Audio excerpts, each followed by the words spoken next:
जय हिंद प्यारे बच्चों, मैं डॉक्टर उमा पांडे स्वागत करती हूँ आपके इंस्टा संस्कृत में। इंस्टा संस्कृत जहाँ आपको मिलता है कक्षा 4 से लेकर 12 तक के व्याकरण बिंदुओं और पाठ्य पुस्तकों की सरल व्याख्या। आज हम करने वाले हैं रुचिरा कक्षा 7 पाठ 7 त्रिवर्णः ध्वजः, इसके अभ्यास प्रश्न। पाठ हम पहले पढ़ चुके हैं, उसके शब्द अर्थों को, उसके उसमें आए हुए नवीन शब्दों को, उसमें आई हुई नई जानकारी को हम प्राप्त कर और आज हम चलते हैं इसके अभ्यास प्रश्नों की तरफ। तो आइए देखते हैं पहला प्रश्न क्या कहता है। शुद्ध कथनस्य समक्षम आम, आम अर्थात हाँ, कहते हैं शुद्ध कथन के सामने आम हाँ और अशुद्ध कथनस्य समक्षम न इति लिखत, और अशुद्ध कथन के सामने न माने नहीं ऐसा लिखिए। अस्माकं राष्ट्रस्य ध्वजे त्रयः वर्णाः सन्ति। अब कहते हैं हमारे राष्ट्र के ध्वज में 3 वर्ण होते हैं। कितने वर्ण होते हैं भाई? 3 वर्ण होते हैं। आम, हाँ भाई होते हैं। ध्वजे हरित वर्णः शांते प्रतीकः अस्ति। ध्वज में जो हरा वर्ण है वो शांति का प्रतीक है। ऐसा है क्या? हुँ? न, नहीं भाई, हरा रंग तो जो है प्रकृति की उर्वरता का प्रतीक। ध्वजे केशर वर्ण शक्तया सूचकः अस्ति। ध्वज में जो केशर वर्ण है, जो केसरी रंग है, वो शक्ति का सूचक है। हाँ बिल्कुल, शक्ति का ही सूचक। और अगला वाक्य क्या है? चक्रे त्रिंशत अराह संति। चक्र में 30 अरा हैं, 30 तीलियां हैं। नहीं भाई, कम है। चक्रम प्रगते है द्योतकम। चक्र जो है वो प्रगति का द्योतक है। हाँ बिल्कुल है। हाँ, ठीक है। आइए अब चलते हैं अगले प्रश्न की तरफ। अगला प्रश्न कहता है अधोलिखितेषु पदेषु प्रयुक्ताम विभक्तिम वचनम च लिखत। कहते हैं जो नीचे पद दिए गए हैं इनमें प्रयुक्त विभक्ति, प्रयुक्त माने इनमें प्रयोग की गई विभक्ति, और वचनम और इनके वचनों को लिखत माने लिखिए। मतलब इनमें कौन सी विभक्ति है, कौन सा वचन है, ये हमें बताना है। ठीक है, आइए एक उदाहरण दिया हुआ है, इसको समझ लेते हैं। जैसे त्रयाणाम, तो त्रयाणाम में षष्ठी विभक्ति है और बहुवचन है। इसी तरह से समृद्धे है, समृद्धि शब्द है तो इसका बना है समृद्धे है। कौन सी विभक्ति, कौन सा वचन? हम्म, पंचमी और षष्ठी विभक्ति और एक वचनम। वर्णानाम, वर्णानाम कौन सी विभक्ति? हम्म, षष्ठी विभक्ति और बहुवचनम। उत्साहस्य, उत्साहस्य कौन सी विभक्ति? षष्ठी विभक्ति और एक वचनम। नागरिकैहि, नागरिकैहि कौन सी विभक्ति? तृतीया विभक्ति और बहुवचनम। सात्विकतायाः, सात्विकतायाः कौन सी विभक्ति? हम्म, पंचमी या फिर हम कह सकते हैं षष्ठी। पंचमी और षष्ठी विभक्ति में समान ही होता है ना? और कौन सा वचन? एक वचनम। ठीक है, एक वचन। इसी तरह से प्राणानाम कौन सी विभक्ति? षष्ठी विभक्ति और बहुवचन। ठीक है, षष्ठी विभक्ति बहुवचनम। फिर आता है सभायाम, सभायाम कौन सी विभक्ति? हम्म, सप्तमी विभक्ति और एक वचनम। सप्तमी विभक्ति एक वचन। ठीक है, आइए अब चलते हैं अगले प्रश्न की तरफ। क्या कहता है अगला प्रश्न? अगला प्रश्न कहता है एक पदेन उत्तरत, एक पद में उत्तर दीजिए, मतलब एक शब्द में उत्तर दीजिए। ये देखते हैं। अस्माकं ध्वजे कति वर्णाः सन्ति, हमारे ध्वज में कितने वर्ण हैं? कितने वर्ण हैं भाई? हाँ, त्रयः वर्णाः। अब क्योंकि हमें एक पद में लिखना है, तो हम सिर्फ त्रयः भी लिख सकते हैं। ठीक है। त्रिवर्णे ध्वजे शक्तयाः सूचकः कः वर्ण? कहते हैं त्रिवर्ण ध्वज में शक्ति का सूचक कौन सा वर्ण है? कौन सा वर्ण है भाई? केशर वर्णः, जो केसरी रंग है वो शक्ति का सूचक है।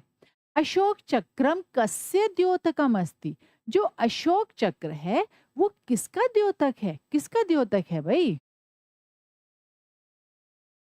प्रगति है, प्रगति का द्योतक है। जब हम प्रगति करते हैं उसका द्योतक अशोक चक्र है। त्रिवर्णः ध्वजः कस्य प्रतीकः? त्रिवर्ण ध्वज किसका प्रतीक है? किसका प्रतीक है?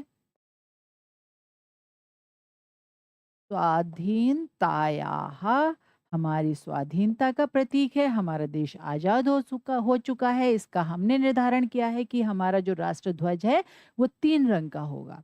और किसका है? राष्ट्र गौरवस्य। अब हम इन दोनों शब्दों में से किसी भी एक शब्द को उत्तर में लिख सकते हैं। स्वाधीनतायाः या फिर राष्ट्र गौरवस्य, जो आपको सही लगे वो आप इसके उत्तर में लिख दीजिए। एक ही पद लिखिएगा। क्यों? क्योंकि प्रश्न क्या है? एक पदेन उत्तरत, एक ही पद में उत्तर दीजिए। ठीक है। कभी कभी ऐसा होता है कि हमें ज्यादा आने की वजह से हम ज्यादा याद कर लेते हैं, इस वजह से हमें लगता है नहीं, इसके तो उत्तर हमें 2 शब्दों में देना चाहिए, लेकिन नहीं। नियम नियम है, नियम का पालन करना बहुत आवश्यक होता है। यदि हम नियम का पालन नहीं करेंगे सही तरह से तो फिर बड़ी परेशानी। ठीक है। और अब चलते हैं आगे। एक वाक्य न उत्तरत, एक वाक्य में उत्तर दीजिए। अब तक हमने क्या किया था? एक पद में उत्तर दिया था और अब हमें क्या करना है? एक वाक्य में उत्तर देना। चलिए अब एक वाक्य में उत्तर देते हैं। अस्माकं ध्वजस्य श्वेत वर्णः कस्य सूचकः अस्ति? हमारे ध्वज का जो श्वेत वर्ण है वो कस्य सूचकः अस्ति? किसका सूचक है? तो अब हमें, क्योंकि इसका उत्तर हम एक शब्द में भी दे सकते हैं, लेकिन नियम का पालन अनिवार्य है, तो हम क्या करेंगे? एक वाक्य में ही उसका उत्तर देंगे। क्या होगा? अस्माकं ध्वजस्य श्वेतवर्णः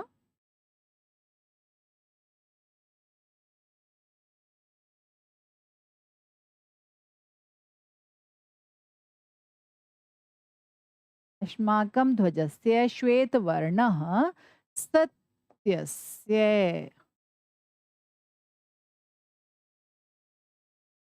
सूचकः अस्ति, सत्य का सूचक है। अब क्या कहते हैं? दूसरा प्रश्न कहता है अशोक स्तंभः कुत्र अस्ति? अशोक स्तंभ कहाँ पर है? कहाँ पर है? अशोक स्तंभः सारनाथे अस्ति। अशोक का स्तंभ जो है वो सारनाथ में है। त्रिवर्ण ध्वजस्य उत्तोलनम कदा भवति? त्रिवर्ण ध्वज का मतलब जो हमारा तिरंगा है उसका उत्तोलन, उसको कब फहराया जाता है? कब फहराया जाता है? तो इसका भी हम क्या करेंगे? पूरे वाक्य में उत्तर लिखेंगे। कैसे? त्रिवर्ण ध्वजस्य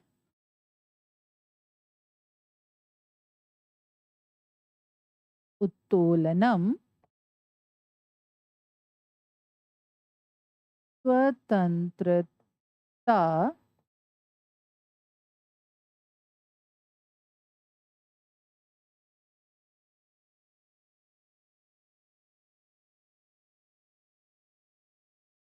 दिवसे और गणतंत्र दिवसे च भवति।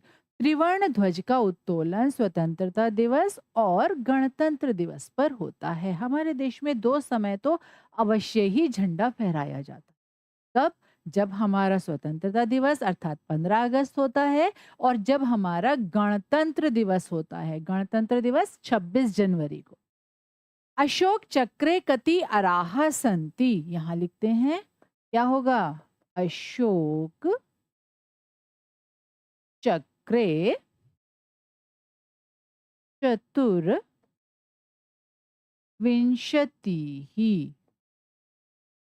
अराहा और संति। अशोक चक्रे चतुर्विंशतिः अराहा संति। अशोक चक्र में कितनी तीलियां हैं? 24 तीलियां हैं। ठीक है, अब चलते हैं आगे। प्रश्न कहता है अधोलिखित वाक्येषु रेखांकित पदानि आधृत्य प्रश्न निर्माणम कुरुत। अधोलिखित वाक्यों में रेखांकित पदों को आधार बनाकर प्रश्नों का निर्माण कीजिए। प्रश्न निर्माण की एक वीडियो हमने अलग से बनाई हुई है, आप उसको भी देख सकते हैं। उसमें भी विस्तार से प्रश्न निर्माण सिखाया गया है। और अभी हम यहाँ पर क्या करेंगे? जो विभक्ति जो वचन रेखांकित पद में है वो विभक्ति वो वचन हम प्रश्नवाचक शब्द की लगाएंगे और प्रश्न निर्माण कर लेंगे। पुल्लिंग स्त्रीलिंग नपुंसक लिंग का ध्यान अवश्य रखना है। ठीक है, अस्माकं त्रिवर्ण ध्वजः विश्व विजयी भवेत। हमारे 3 रंग का जो झंडा है अर्थात हमारा जो तिरंगा है उसको विश्व विजयी होना चाहिए। त्रिवर्ण ध्वजः मतलब प्रथमा विभक्ति एक वचन, तो यहाँ पर आ जाएगा कह। बन गया हमारा प्रश्न। अंत में हमने लगा दिया प्रश्नवाचक चिन्ह और इसके स्थान पर हमने लिख दिया कह। इसी तरह से स्वधर्मात् प्रमादम वयम न कुर्याम। अपने धर्म से हमें प्रमाद नहीं करना चाहिए। तो यहाँ पर प्रमादम के स्थान पर हम क्या लिखेंगे? हम लिखेंगे किम। स्वधर्मात् किम वयम न कुर्याम, हमें क्या नहीं करना चाहिए? प्रमाद नहीं करना चाहिए। एतत् सर्वम अस्माकं नेतृणाम सद्बुद्धेः सत्फलम। यह सब कुछ हमारे नेताओं की सद्बुद्धि का फल है।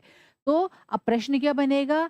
एतत् सर्वम अस्माकं नेतृणाम सद्बुद्धेः, इसके स्थान पर हम क्या लिखेंगे? कस्याः। क्यों लिखेंगे कस्याः? क्योंकि सद्बुद्धि शब्द स्त्रीलिंग है, षष्ठी विभक्ति एक वचन, इसलिए हमने क्या किया? यहाँ पर कस्याः शब्द का प्रयोग किया। षष्ठी विभक्ति एक वचन का प्रश्नवाचक शब्द क्या? किम। ठीक है, स्त्रीलिंग। शत्रुणाम समक्षम विजय सुनिश्चितः भवेत। शत्रुओं के समक्ष विजय सुनिश्चित होनी चाहिए। शत्रुणाम रेखांकित पद। अब हमें क्या करना है? शत्रुणाम कौन सी विभक्ति कौन सा वचन और कौन सा लिंग? शत्रु पुल्लिंग, कौन सी विभक्ति? षष्ठी विभक्ति, कौन सा वचन? बहुवचन। हम क्या करेंगे?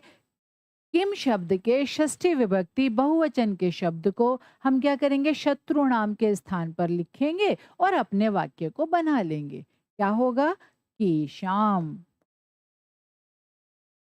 केशाम समक्षम विजय सुनिश्चितः भवेत। और अंत में हमने लगा दिया प्रश्नवाचक चिन्ह, तो हमारा बन गया प्रश्न। ठीक है, तो प्रश्न निर्माण बहुत ही महत्वपूर्ण होता है। बस थोड़ी सी यदि हम समझदारी का प्रयोग कर लें, थोड़े से हमें रूप याद हो, तो इससे सरल प्रश्न नहीं होता। बहुत सरलता से हम इसको कर पाते। अगला प्रश्न, उदाहरणानुसारम समुचितैः पदैः रिक्त स्थानानि पूरयत। उदाहरण के अनुसार समुचित पदों के द्वारा रिक्त स्थानों की पूर्ति कीजिए। अब हमें यहाँ पर क्या करना है? यहाँ पर कुछ हमें पद दिए गए हैं, कुछ शब्द दिए गए हैं जिनके रूप उनके सामने रिक्त स्थान में दिए गए हैं। कुछ कुछ शब्द यहाँ लिखे गए हैं और कुछ कुछ शब्दों को हमें इन विभक्तियों के अनुसार यहाँ पर पूरा करना है। ये देखें, जैसे पट्टिका शब्द है, तो ये देखिए पहली बात तो हमें देखना है कि पट्टिका, अग्निशिखा, सभा, अहिंसा, सफलता, सूचिका सारे स्त्रीलिंग शब्द हैं, मतलब आकारांत। सारे शब्द आकारांत है। किसकी तरह से रूप चलेंगे? लता या रमा की तरह से रूप चले। अगर हमने इन दोनों में से किसी के रूप याद किए हैं तो। बालिका के रूप याद किए हैं तो बालिका के समान ही चलेंगे। ठीक है? अब देखते हैं इनको किस तरह से हमें हल करना है। जैसे पट्टिका षष्ठी विभक्ति, पट्टिकायाः पट्टिकयोः पट्टिकानां, एक रूप पूरा हो गया। आगे देखते हैं अग्निशिखा सप्तमी विभक्ति, अग्निशिखायाम, और क्या होगा? अग्नि शिखयोः अग्नि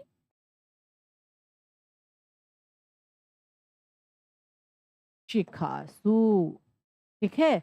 अग्निशिखायाम अग्निशिखयोः अग्निशिखासु। इसी तरह सभा, सभा का हमें क्या करना है? चतुर्थी विभक्ति एक वचन, क्या बन जाएगा? सभायै। रमा का क्या बनता है? रमायै। सभा का बना सभायै, सभाभ्याम और सभाभ्यः। ठीक है? फिर है अहिंसा द्वितीय विभक्ति, अहिंसाम और अहिंसे और अहिंसाः। ठीक है? सफलता पंचमी विभक्ति क्या होगा? सफलतायाः, सफलताभ्याम और सफलताभ्यः। ठीक है? सूचिका तृतीय विभक्ति, सूचिकया और सूचिकाभ्याम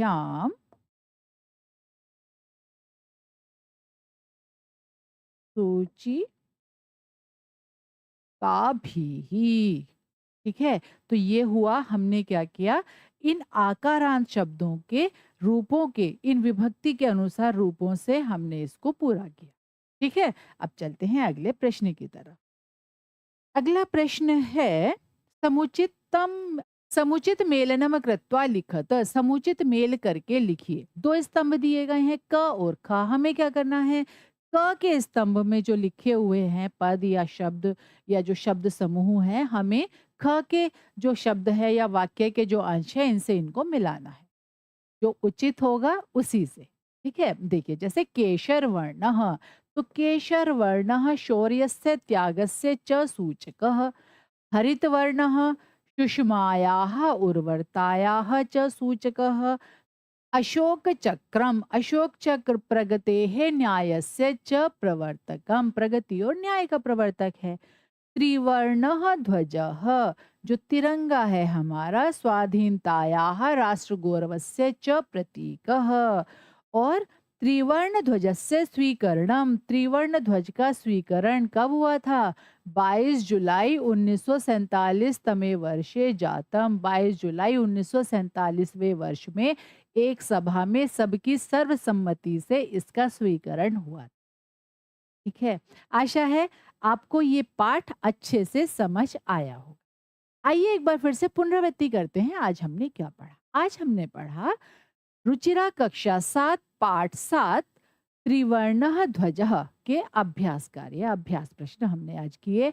उन अभ्यास प्रश्नों को हमने समझा और जैसी आवश्यकता थी वैसा हमने उनका उत्तर दिया, ना उससे कहीं ज्यादा ना उससे कहीं कम। आशा है आज का पाठ आपको समझ में आया हो। इसी तरह की सरल वीडियो के लिए जुड़े रहिए इंस्टा संस्कृत। जय हिंद।